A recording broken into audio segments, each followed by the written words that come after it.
তাহলে তো এই যে দেখেন সার দিতেছি, কোথায় দিতেছি দেখছেন নি? এই যে সবজি ক্ষেত, বিদেশ আসছিলাম অনেক শখ কইরা, আপনার বিশ্বাস কইরা। এই যে কুচা ক্ষেত, এই সবজি ক্ষেত এখন দিব। আর এটা হচ্ছে ভেন্ডি ক্ষেত, ভেন্ডি ক্ষেত, এখানে সার দিতে হবে, বুঝছেন? তাহলে তো দেখেন, একটু না দেখলে এবার কেমনে হয়। তো দেখেন এই যে এখানে টমেটো ক্ষেত, টমেটো চারা লাগাইছি। আর এগুলো হচ্ছে আপনার তিন ফল, এই তিন ফল গাছে এখন সার দেব, বুঝছেন? তো আপনাকে বিশ্বাস করে আজকে প্রবাসে আসলাম। এই প্রবাসে এসে কি করতে হইতেছে, রোদ কত ডিগ্রি দেখছেন নি উপরে, দেখেন একটু।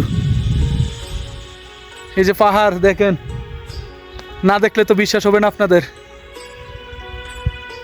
তাহলে তো কি বুঝলেন, কেমন লাগে? আসলে আপনার কাছে তো অনেক ভালো লাগতেছে আমার মনে হইতেছে, আমার কাছে কিন্তু ভাই এত ভালো লাগতেছে না, এত রোদের মধ্যে কিংবা এইসব কাজ যে করতেছি। কি করব, দায় থেকে গেছে, ওই যে পরিবারের দায়িত্ব। ঠিক আছে, তাহলে তো আপনি দেখেন কি কি কাজ করতেছি, সাথে থাকবেন। আর সকলের কাছে এতটুকুই বলবো, আমার ভিডিওটা একটু বেশি বেশি করে শেয়ার করে দিবেন। আমার তালতের চোখের সামনে যেন যাইয়া ভিডিওটা পড়ে। আর বিশেষ করে এলাকার মধ্যে অনেক পাতি দালাল আছে, পাতি দালালের কথা বিশ্বাস করবেন না।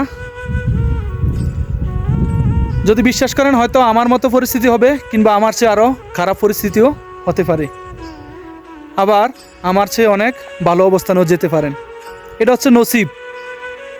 তো বিশেষ করে হচ্ছে এটা, একজন মানুষ যখন আরেকজন মানুষকে বিশ্বাস করে, কিংবা একজন মানুষকে যখন আরেকজন মানুষ আশ্বস্ত করে বিদেশ নিয়ে আসে, কিভাবে পারে সামান্য কিছু টাকার জন্য এভাবে একটা পরিবার, একটা মানুষের জীবন ধ্বংস করে দিতে। তো যাই হোক, সবার ভালো লাগলে আমার ভিডিওটা একটু বেশি বেশি করে শেয়ার করবেন, এতটুকুই চাওয়া। আর দালাল সম্পর্কে কোনো কিছু বলার থাকলে আমার কমেন্ট বক্সে বলতে পারেন। ধন্যবাদ সকলকে।